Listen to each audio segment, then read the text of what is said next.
Thank you for listening, friend. I hope you enjoyed the episode. If you don't want to miss any wisdom or encouragement, be sure to subscribe to the show. And don't forget to rate and review. Your feedback means so much and helps our community grow.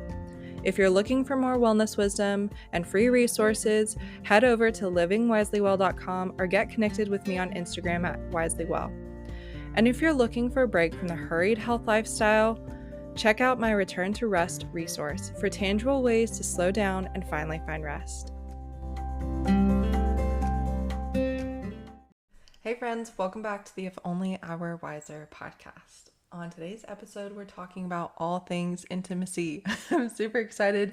It's going to be a spicy episode. And yeah, I feel like it took a little bit of convincing to have Joseph do this episode, but I also pitched it as something of like, hey, we're not just talking about our sex life. We're very much talking about how do we foster intimacy in a physical, emotional, spiritual way, and all of the like tangible things I feel like we never really talked about in premarital counseling. So yeah, let's get started with that. And babe, how would you define intimacy? I think intimacy for me is probably just a relationship, but just with very intense like personal love and like desire. And those desires aren't necessarily always like physical or like sexual in nature. Yeah, that's what I was thinking. Like intimacy is so much deeper than like just sex. And I feel like we've learned that in the course of our marriage, because honestly, like, I don't know, in a Christian sphere, everybody's like, don't have sex. And that's like the theme around having the intimacy conversation, not so much that intimacy can be outside of the bedroom of like spiritual, emotional, physical connection and the depth that kind of comes with that. So kind of speaking of premarital counseling, last week we talked a little bit about our engagement season and just the hellish season that was for a variety of reasons. So again, laying that perspective that our premarital season was a little bit different, how would you say that we approached the premarital conversation, or how do you think we even approached intimacy in the beginning? I mean, I would say we approached probably the marriage aspect just like many other people. It was just, once when I proposed, it was like, all right, these are the things that we're going to do before we actually get married. We obviously knew that premarital was one of those things. But I'd say for me personally, so now that like I've talked about like the group dynamic of it, I guess you could say, I'll give you like my perspective. Just like my personality in general is more of a, like, I'm an intentional person with the things that I do for the most part. I kind of like really go back and forth with, I'm either like, yeah, this is like, doesn't matter at all. I'm just doing X, Y, and Z. And I have like zero thought into it. Or I'm all the way on the other end of the spectrum. And it's like, what I'm doing is like, I'm doing it for a very specific reason with a specific thought. And so I'd have to say, I probably didn't approach intimacy with like that much forethought outside of hey, we love each other, so like it'll just kind of naturally happen based on the things that we do for each other. And for those of you that are keeping score, when we talk about boundaries, both positive and negative ones, in the last episode that Reyna and I did, those things are very specific for the individual. It is not a thing that just naturally occurs. Now you can probably get ahead of the curve just by the fact that two individuals are marrying each other. So they probably already, naturally like vibe together, I guess you could say. Chemistry. Chemistry, whatever the kids are saying. They have like natural chemistry. So you're probably going to have some intimacy that feels right and gets, you and your partner somewhere, on a good note.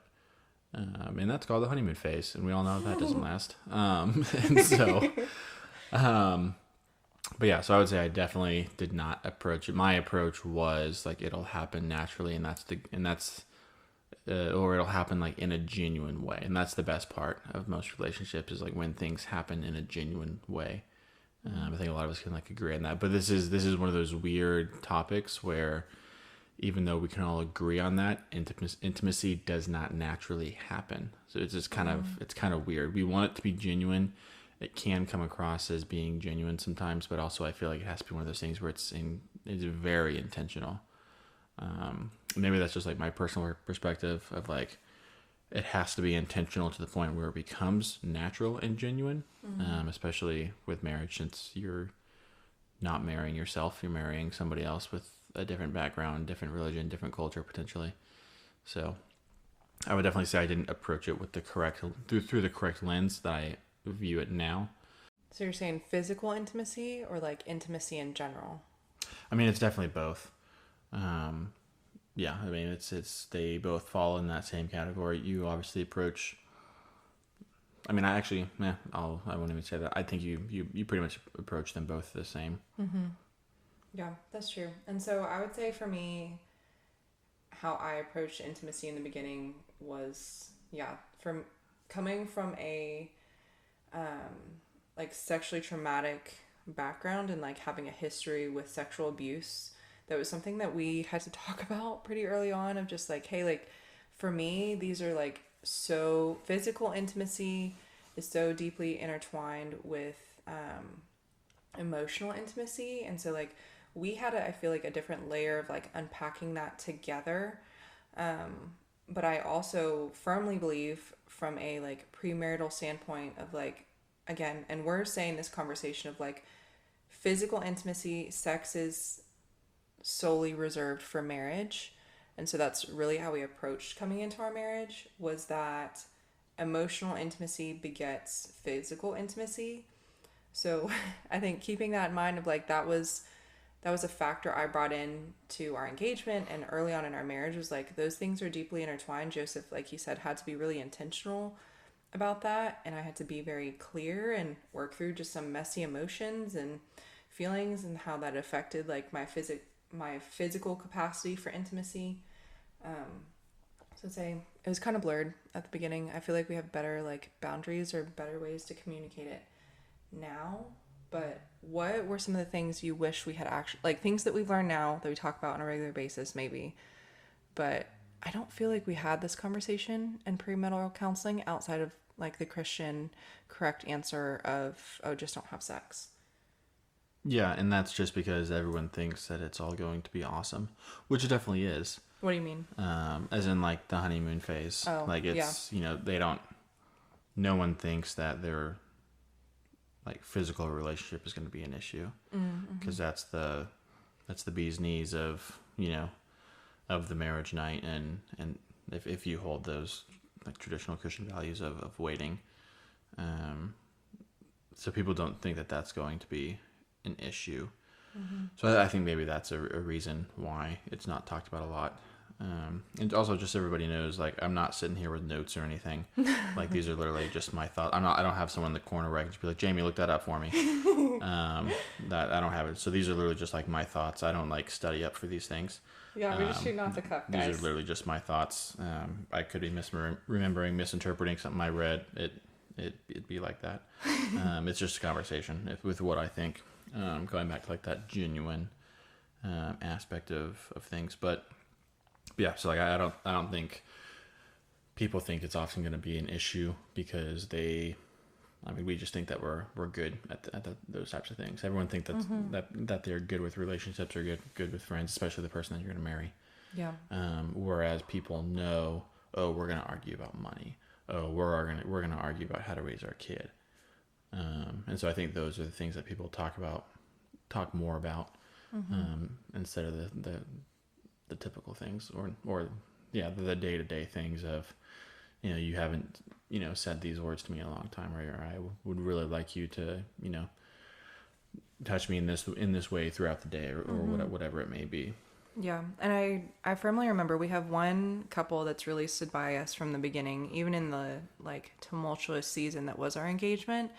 And I remember having a candid conversation with her and asking, like, it's the wedding night, like, especially for Christian circles, it's like so much pressure is put on that, which, just sidebar, I think the church sometimes puts way too much emphasis on marriage as a means out of like sexual temptation, instead of marriage being sacred for what it is for marriage, versus like a gateway out of singleness and sexual temptation. That might have to be a whole other mini podcast episode. It's definitely an aspect of it, but yeah, I agree that there's too much focus put on it. I remember our friend, I had the candid conversation with her about this topic, and she looked me in the eye and she was like, Reyna, it's probably going to suck. and I just remember being dumbfounded because I was like, how? Like, we've been waiting for this, and I love Joseph, and he's sexy, and we have chemistry, and look at his muscles. And she just like laughed, and she was like, no, like, I understand your excitement, but from her perspective, speaking into a young woman that hadn't yet walked into the depth of what marriage is, she just encouraged me and said, like, your standard for physical intimacy is going to be really low because your honeymoon night is not it, you know, like, and that was the encouragement of like, it just gets better because you learn to communicate your needs, your wants, your desires, both, and you grow in depth spiritually, emotionally, physically. So there's a whole new depth to physical intimacy now, being almost 5 years married versus looking back to like our honeymoon night. And I think another factor, like I shared, like, because sexual abuse was a part of my story, that was something that we were not prepared to tackle on our honeymoon night. Like, that was just a early on roadblock for us that I'm sure that many couples can empathize, because I know that we're probably not the only ones that have walked through this without having somebody else be like, hey, this is okay, or these are the conversations that you need to have. And so, yeah, I really wish we talked about, you know, the day-to-day things in premarital counseling, but I wish I had more conversations or had been open to more conversations about, hey, your standard or expectations for this honeymoon phase is not going to last. So how do we develop intimacy when all those butterflies go away? Which is why this episode is what it is. And it's preparing you and equipping you and just sharing some of the ways that we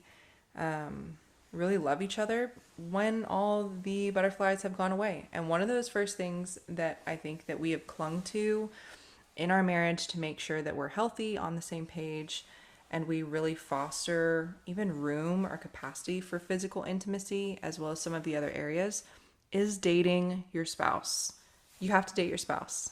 So I'll kind of let Joseph take the role in that and why it's so important for us and how we do it.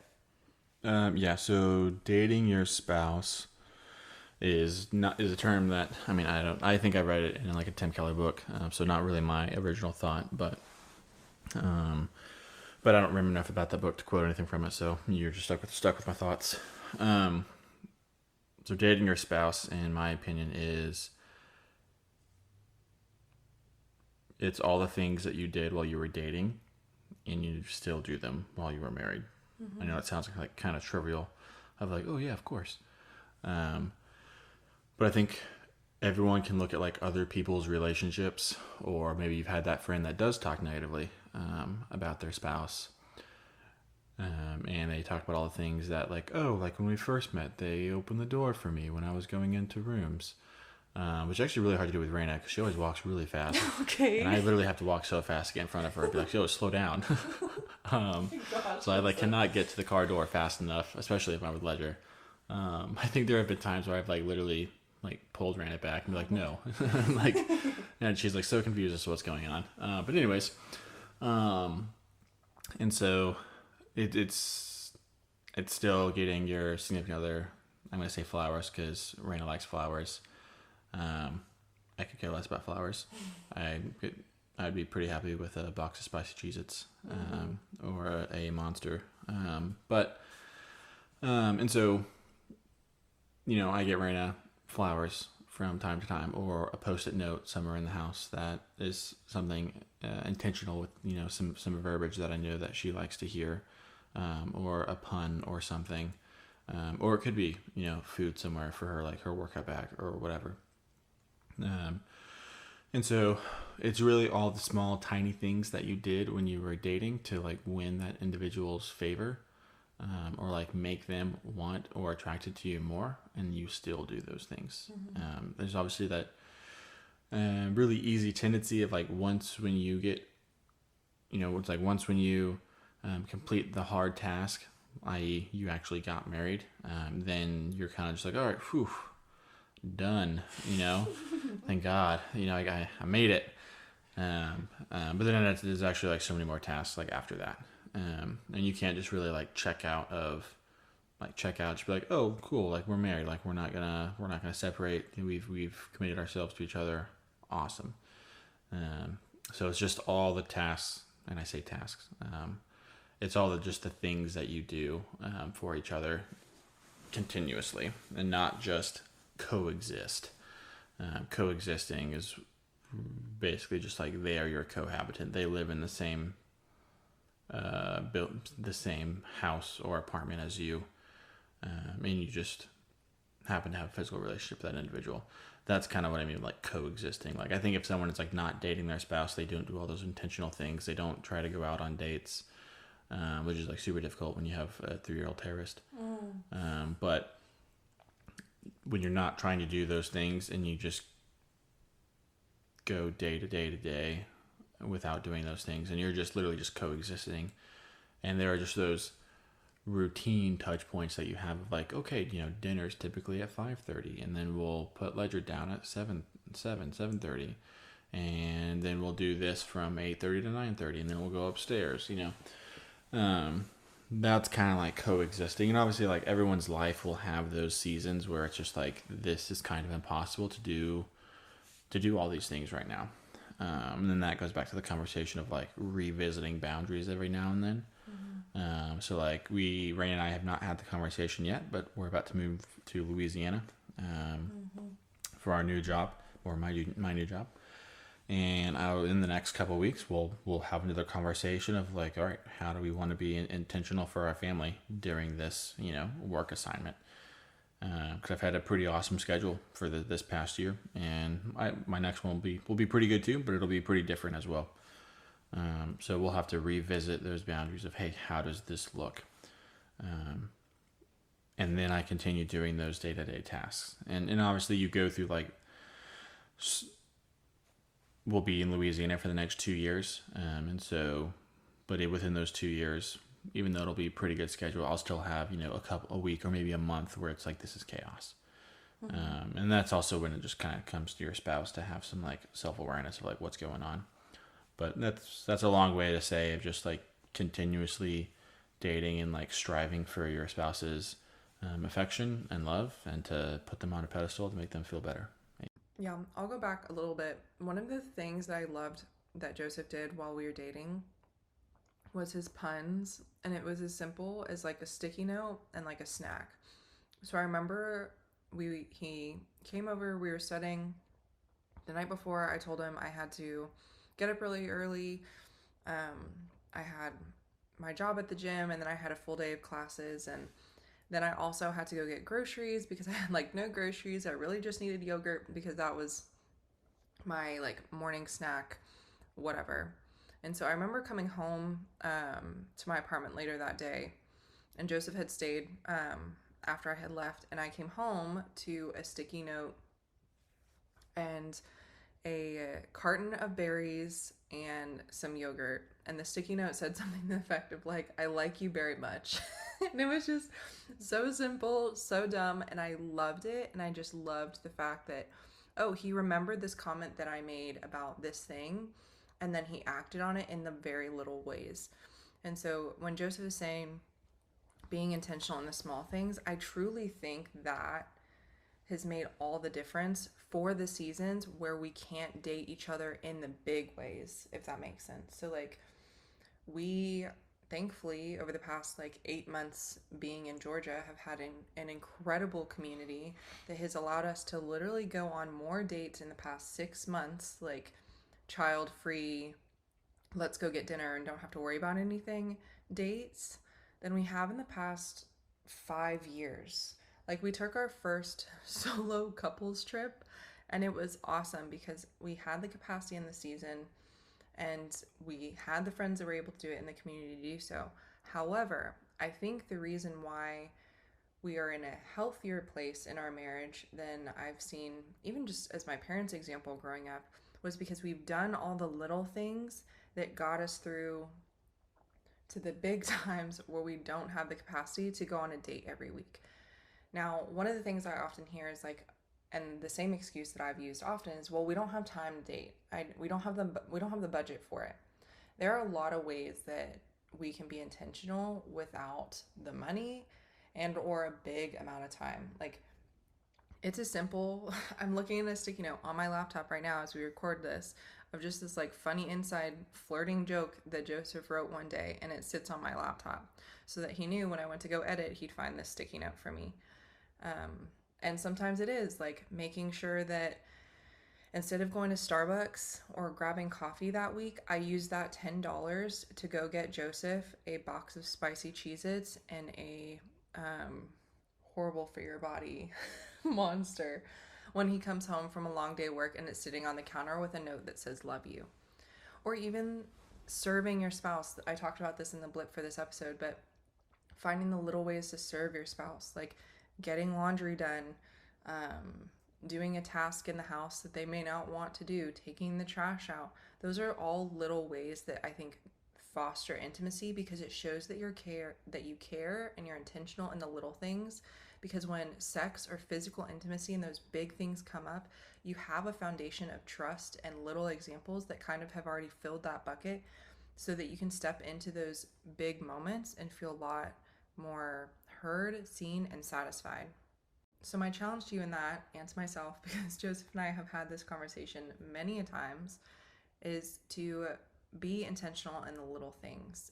Being intentional in the little things in the day-to-day life is what fosters intimacy and spice for the night, the evenings, or whenever you set that window. And that creates that foundation for trust, that you feel safe. And then you want to, there's a desire to connect with your spouse because you feel loved and seen and heard by them.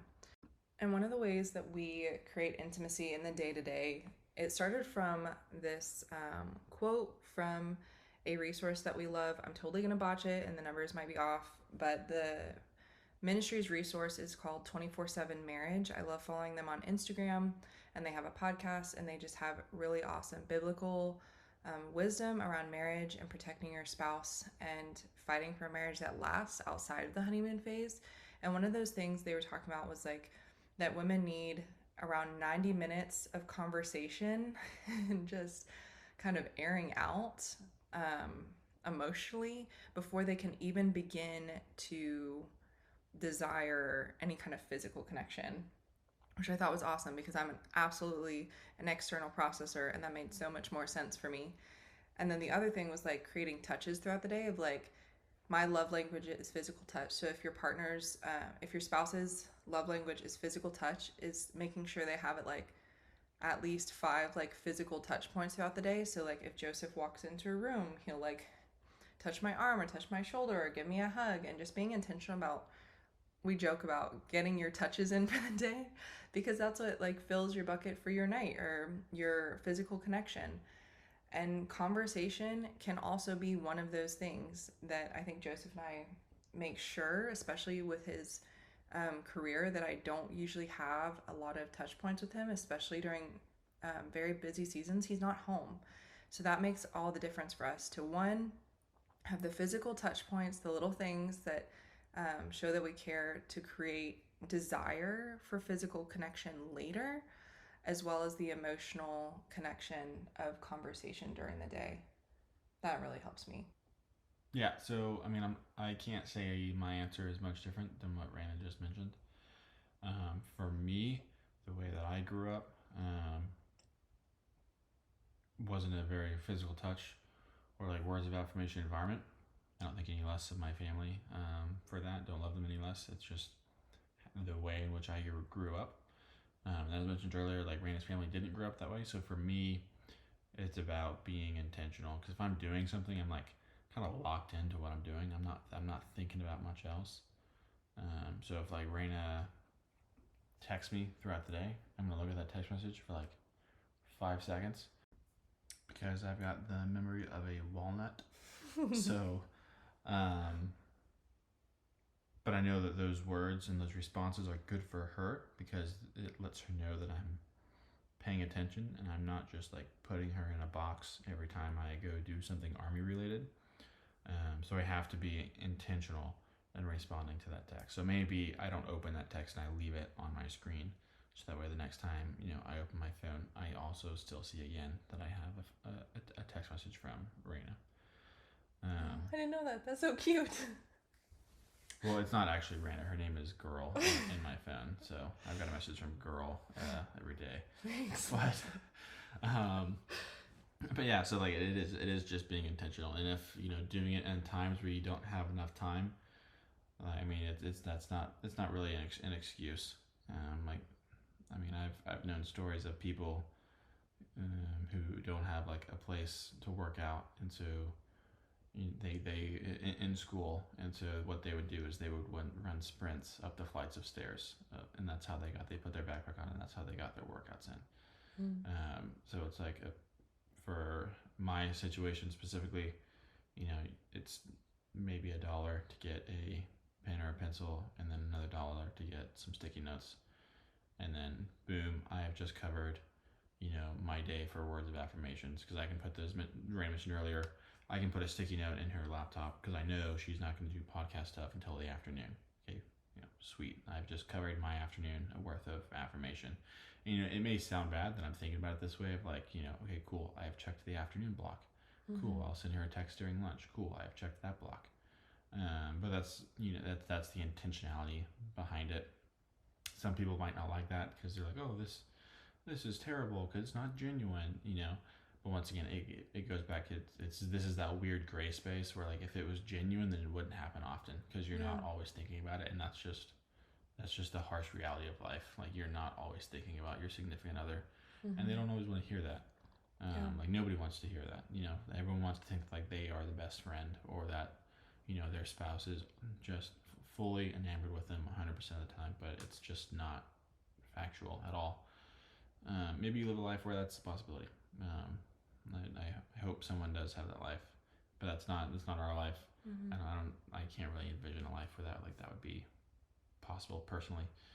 But that's how I have to think about it to make sure that it happens. And there's obviously goodness in it, in that, in its own way. Like I mentioned, like the absolute intentionality about it. I'm making sure that it happens. And then it could come in forms of like tasks. So like once when I get home or before I leave for work, one thing that I typically do in the mornings is like the dishes are like washed, or I do it after I put Ledger down for the night, and then I don't do it in the morning, because then that's a task. Like now all the dishes are clean, Reyna can use them for the rest of the day, and she doesn't have to put them up. So it just kind of depends. Once again, it doesn't cost you anything. Maybe it costs you some money and like utilities to wash the dishes, but other than that, it doesn't really cost you any money. Maybe just a little bit of your time.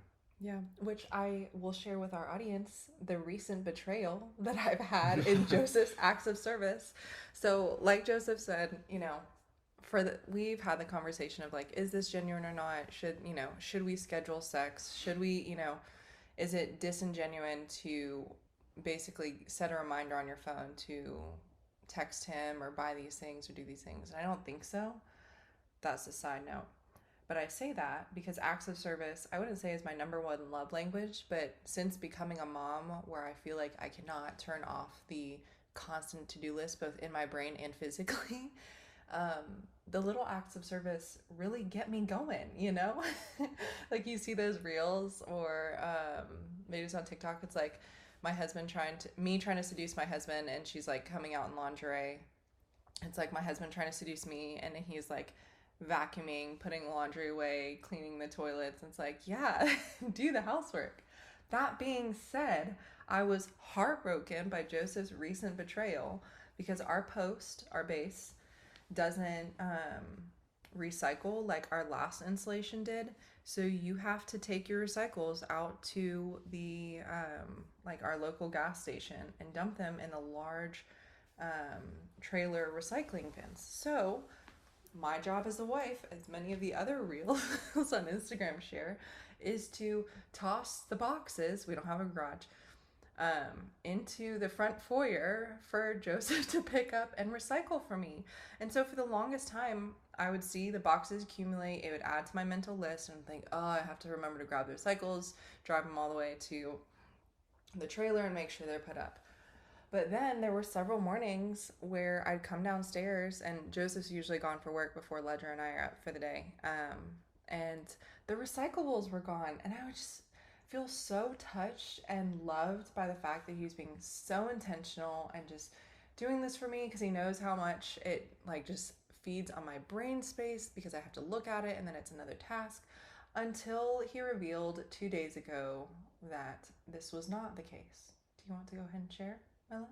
Oh, yeah. So we got here in January, just for those of you that don't know.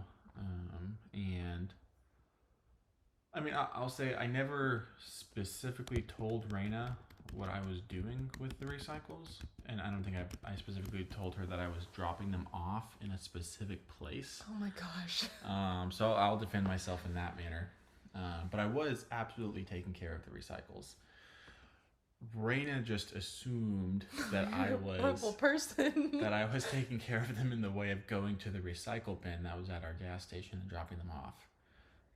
When in reality, I was taking care of them by just taking them straight to the trash can outside the house. Oh my gosh. I was for sure recycling like the first probably 3 weeks we got here, and then I was like, this is not it.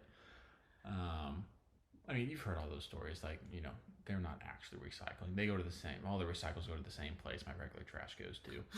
I think that's pretty well documented. Once again, I don't come here with notes, so, you know, believe me or not, but I believe me, so I think you should too. Yeah. But hey, I mean, people don't like to look how sausage is made, but they love it, so well, ignorance is bliss. That was our recent betrayal. Being said, that I think we kind of do view it almost as like if the evenings after our sun goes down is our window for physical intimacy, then throughout the day we're like dropping little coins in the bucket throughout the day to kind of like build up to that. And acts of service are one of those things. And Joseph just broke my heart a couple days ago. And I'm glad I can share that with you guys. Don't judge us for our lack of recycling and the fact that that's gone on, because yeah, it's really hard and you have to be super intentional. And that's just one of the things that usually just gets crossed out on my to-do list as not a priority. Moving on. Yeah, that might have been an over withdrawal on the emotional bank account. Yeah, it really broke my heart, but it's fine. We're fine. One of the things I do think that, and I've shared it before, that has laid a foundation for our marriage, firmly laid a foundation for our physical connection and spiritual and emotional intimacy, is constant communication of expectations. And I think that absolutely plays into the bedroom. We have had so many conversations of just, hey, whether it's been communicating a need or desire physically, or hey, I really felt bothered by this thing that you said this week. I really need to talk about this comment that you made before we even think about getting physical. Or it could be as simple as Joseph wants to share, like, hey, this happened at work today. I need some time to like talk to you and air that out before we get physical. And so I want to go back and just highlight communication is huge for our marriage. Communication and clear communication of expectations is always a healthy boundary, will always push you closer to your spouse, and is always a great step in the right direction. And one of those things, like I mentioned, I think on our early episodes based on marriage, is how we do usually a weekly check-in, and creating space for that conversation specifically in these 3 questions. 1, how can I love you better this week? How did I not love you well this week? And did I do something specifically that I could have loved you better in? And how do you see God working this week? Those 3-4 questions were just really good for us, opening up a consistent communication and expectations for how we wanted to move forward, and kind of blending that into communicating our needs, our physical needs, and having clear boundaries about those expectations in the bedroom as well. Do you have anything to add? Yeah, I mean, I feel like Reyna always fluffs up the conversation, and then I come in with like a spear. Like, this is what I actually think. Everything she says is 100% true. Where it gets complicated is the day-to-day, because you can set a boundary but that boundary is gonna be pretty vague in regards to like, I won't say boundary, I'll say expectation. You can set an expectation, but people's day-to-day lives differ so drastically on like what they may have experienced at work or school, or maybe just what happened at the house, or whatever, or just how like tired you are. And so like just a personal like example is, there'll be times where I'm like, getting my touches in throughout the day, like make Reyna feel loved, but then by the end of the day I'm exhausted, and then I just, because I'm exhausted, I am personally expecting just to go to sleep. So then that's a whole world of confusion to Reyna of like, oh, you did all these things, physical touches, words of affirmation, like checking, like really checking all the boxes, and then now you're just going to sleep. Yeah. So it's like really weird, because it's like, well, do you just not want me to do those things? Because obviously I can do that, and like no one's gonna have a good time at then. And so I can't say that her and I have come up with an answer on like how to like overcome that one, just like the unfortunate reality of it. But it is a conversation for you all to like think about, just because that's a really hard thing to do, of like managing day-to-day expectations when you can't really set expectations for the morning, because you have no idea what the day is going to hold, and you don't want to get into that aspect of like, well, it's dinner time, so you should just go ahead and like tell me, are you tired, like are we gonna have sex tonight or not? Like that's super awkward. Nobody wants that. Yeah. It does not feel genuine whatsoever. And so it's really difficult, because you want to avoid that, but then at the same time, like you don't want to be disappointed. You don't want to, get told no. And so it's super difficult, and it's just something that we haven't quite figured out. If you have, that'd be pretty awesome. You should let us know. Yeah. But that's something to think about. Yeah, that's something I wasn't prepared for, was I think exactly how Joseph said it. The day-to-day expectations bleeding into the bedroom, I think, was the best way. And that's just something we've been trying to navigate is, okay, yes, like how do we do that kindly and gracefully and lovingly when you are checking all the boxes, and then instead of it turning into just whole thing of rejection, into honoring and loving each other and serving each other by providing like, oh, it may not always lead to physical intimacy. And I think like the best, like Joseph said, we don't have the right answer on that. Something we're still processing, and I would just challenge you as well. It's like, do you have that clear expectations with your spouse? Do you know like how to navigate that situation if you're in it? Do you have clear expectations of like what the evenings look like, your evening routine, bedtime routine even, for that? And I would also say just something that is a little bit different for our perspective is the fact that since Joseph is in the military, our time together is really sacred. It's just created the foundation for us to create habits that we have to be intentional, we have to communicate well, and we love each other, try to love each other really well when he's here, because he's not here all the time. And that for us has forced us into having a lot of hard conversations about mismanaged expectations and rejection, and how do we handle that, because we don't have a lot of time and we don't really want to waste it not being on the same page. So one of the other things I think that lacks in this intimacy conversation is spiritual and emotional intimacy. And like I said earlier, I think in dating, some of the best wisdom I received was emotional intimacy begets physical intimacy, and I think that's been an underlying theme in this conversation. However, spiritual intimacy is also super important, as if you're approaching this from a biblical marriage perspective, because I feel like when Joseph and I are yoked spiritually, I think our physical intimacy is just on a different level. I think that also comes with being rooted emotionally together as well, and just being on the same page. So how would you suggest that people create healthy habits for spiritual intimacy and emotional intimacy? We'll start spiritually to start. Before we talk about this, I'll have a comment on the communication portion you mentioned earlier. Just make sure you find a good balance of like when you're communicating these like unmet expectations or setting expectations. Because I think initially when we got married, we were like, oh, like once a week we'll have this conversation. Yeah. But then like for me, that was just like, in my head, it was just like oh my God, like, are you ever not upset with everything that I'm doing in my whole life? So it's like taking it like super, super personally. Just like, wow, like she was like always ungrateful.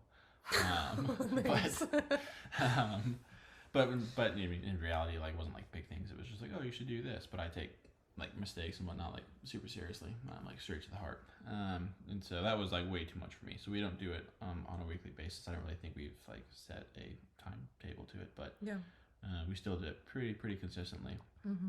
And there are sometimes we've talked about it where it's like, I think we should have, or at least in my head, maybe Reyna can speak on this, but there have been times for me where it's like, I know I want to talk about something, but then it's like, I would rather get through this date or this meal first, like with intentional time, and then we'll talk about it. But yeah, so for the spiritual aspect of it, I mean, it's no different than anything else that you do in life. You have to do it together. So that means going to church together, going to whatever group Bible study. We go to a community group and like Sunday morning church together. So I mean I don't really have too much to add after that. I think that like that's just the building block, because if both of you are doing it by yourselves, then you're not really, you're not hearing the same thing, you're not reading the same thing. I mean, obviously, like God can work in whatever way He prefers to work in, and like even though you both are doing it individually, and by individual I mean like I go to my men's thing, Reyna goes to her women's thing. We don't necessarily go to church like together, just at different times. You both could still like sync up and have a great relationship.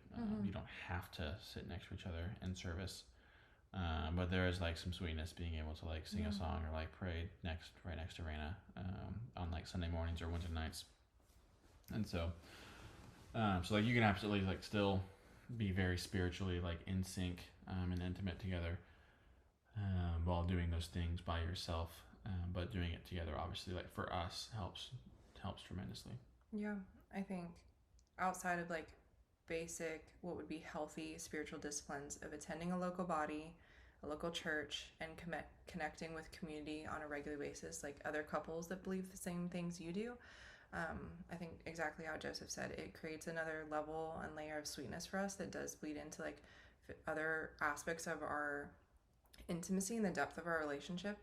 And I think one of those things that you guys can do and that we are working on doing is being intentional about pushing the other person towards personal spiritual health. So like having Joseph check in and be like, hey, have like you even been in the Word this week? And checking in and asking like, asking Joseph, can you pray over these specific things for me today? Are just really other sweet touch points to have your spouse spiritually lead you and cover you in some of those things in a way that's ultimately really healthy, pushing you closer towards Jesus and carrying your marriage also closer towards Jesus. And in terms of emotionally, I would say the same thing, making sure that you are emotionally healthy. So like I've said a million times, we're huge proponents of marriage counseling, both together. We've also done counseling individually through different seasons, having a close-knit group of friends that you can share your real and raw self with. Like we talked about in last episode, of having your inner circle, wisdom table people that you trust to bring into some of those emotionally weighty seasons. And I think it just goes back to emotional intimacy begets physical intimacy. So when Joseph and I are clear and on the same page emotionally, even if it's a stressy and depressing season, like our mold season in Texas, I would say that regardless of the fact that was just a heavy time for us, we've grown really close because we had to do that together.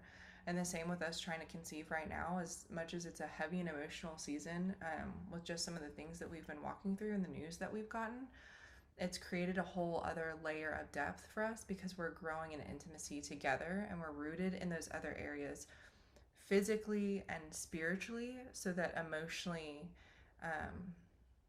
we have that buffer, and we feel yoked to each other in other ways, so it's not all resting on our sex life in the evenings, because we're healthy in all these other areas, especially emotionally healthy individually. Yeah, I mean, emotionally healthy, I mean, I think being emotionally healthy is also just, it gets compacted when you do those things throughout the day. Like the emotional aspect is just how you respond to, you know, the things, the sticky notes and the touches and whatnot. I will say, like, I've thought about this, like, for honestly, like, the past couple of weeks through, like, some other podcasts and, like, stuff that I listen to. And it kind of goes back to a topic that we covered earlier in this episode in regards to, things we didn't talk about during premarital. And I know from that aspect we kind of discussed it from a, like, intimacy standpoint. But I will say, like, if you're dating someone or engaged or just newly married, don't let your premarital counseling be the type of counseling that is like, oh, what Enneagram number are you, or whatever that thing is called, or like, oh, well, according to this test, you guys are pretty compatible. It's like, cool. Like, who didn't have that? Pretty much anybody that was born more than 40 years ago. Yeah. So I don't really think those things matter. Like, if you're, that's not really a marker of like, oh, you scored well on this test. Like, yeah. Who cares? Like, shut up and love your spouse. Like, it's not that hard. I mean, that's actually, it's pretty difficult. Yeah. Spoke too soon. But no, like, it doesn't matter. Like, just, and like, there have absolutely been times where, like, I'm, doing my prayer time, and I'm just like, oh my God, like, how can, like, Reyna and I just love each other better? And then also the next day, it's kind of just like, why don't I just, like, shut up and do the things Reyna's asking me to do? Like, obviously, if your spouse is, like, has a personality trait or something that's asking you to do something in sin, like in sin, or like, I'll just say, like, unbiblical, illegal, like, immoral, like, unethical, then, like, yeah, that's probably an issue. Don't do that. But if I'm just like struggling to do sticky notes, that's probably not a big deal. Like, just get over it and do it. There was absolutely a time where that was me, and like, it just takes time. Like, just get over it. Doesn't matter, like, what Enneagram. Like, yeah, sure, like, it probably helps to know your spouse's personality. You should probably know that before you get married. Pro tip. But like, no one has had that. I think there is an aspect of, people look back in, like, history of, like, oh wow, marriages lasted, like, so long.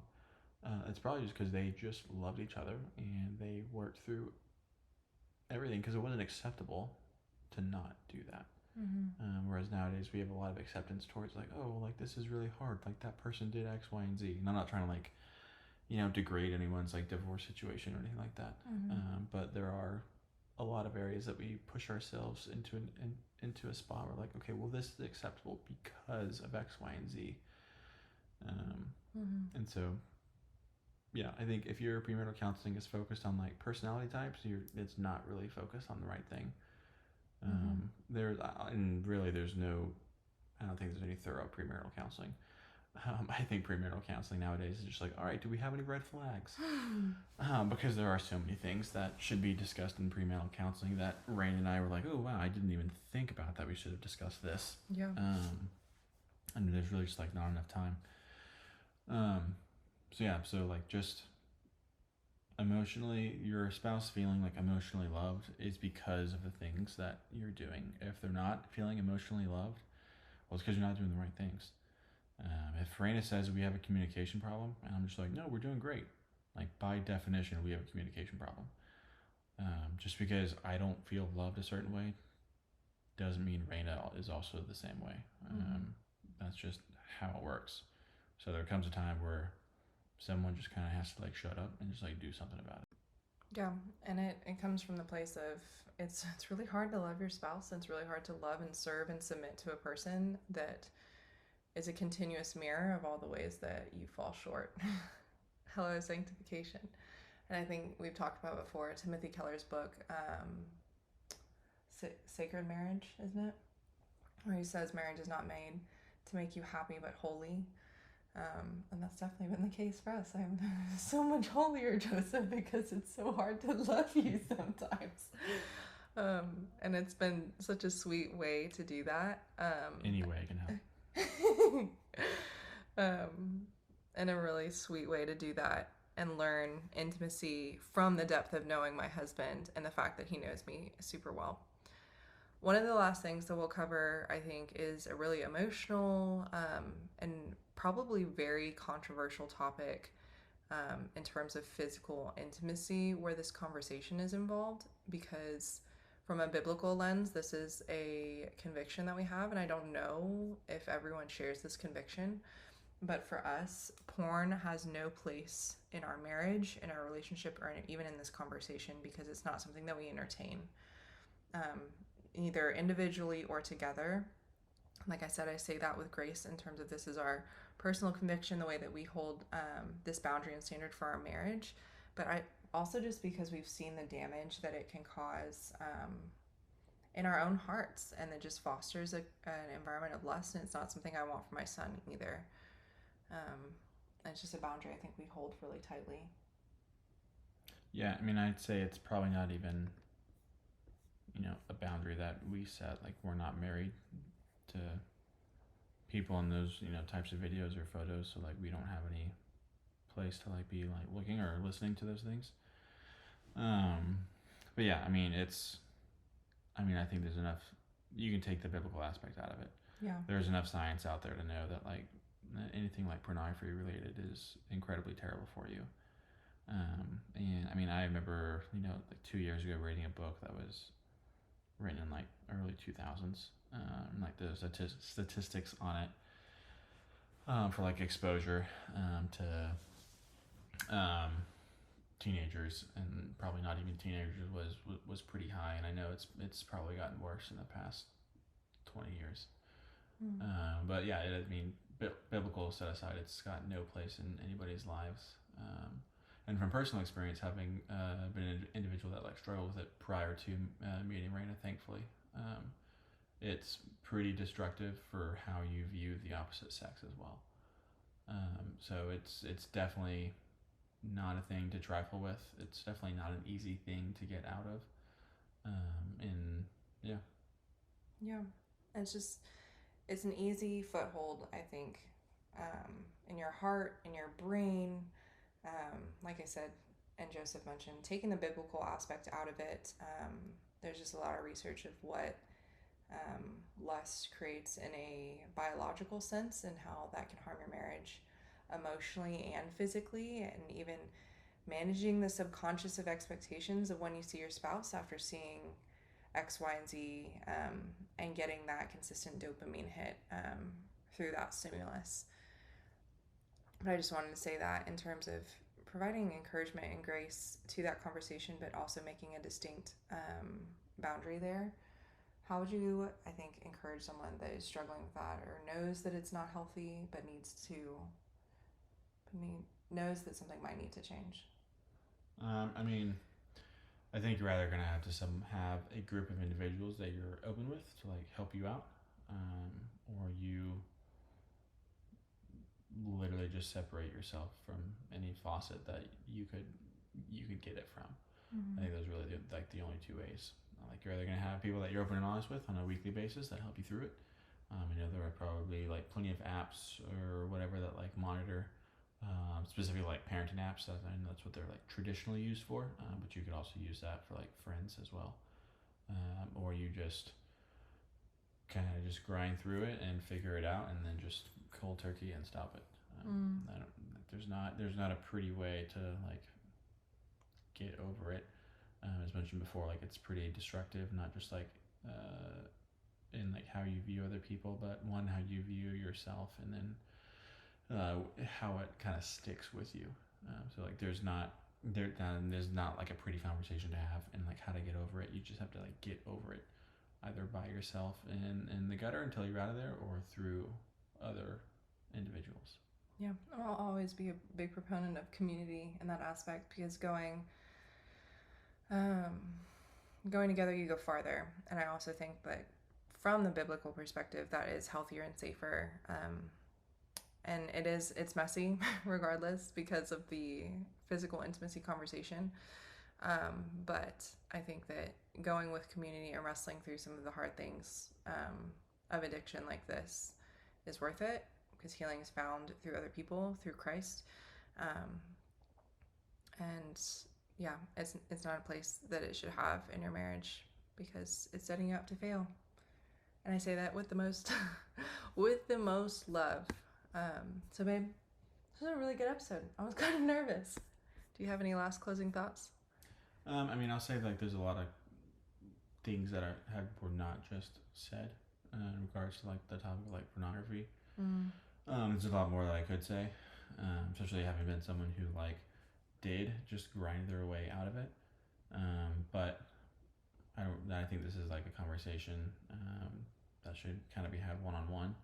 Yeah. Because there's a lot of like nuances and a lot of very specific and personal things that like need to be fleshed out. Yeah. If you do it through someone, if you do go the route of like having other people help you out.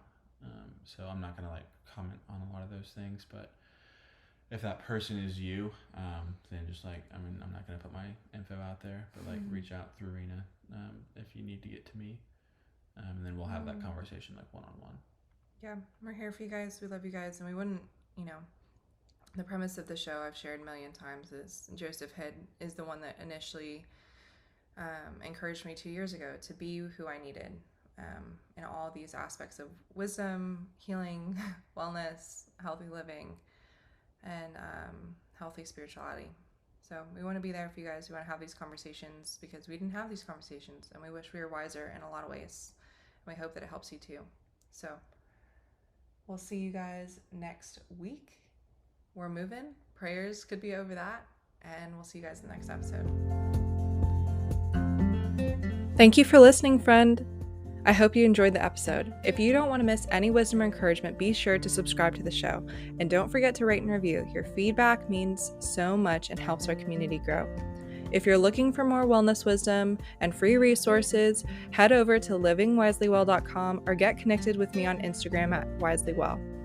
And if you're looking for a break from the hurried health lifestyle, check out my Return to Rest resource for tangible ways to slow down and finally find rest.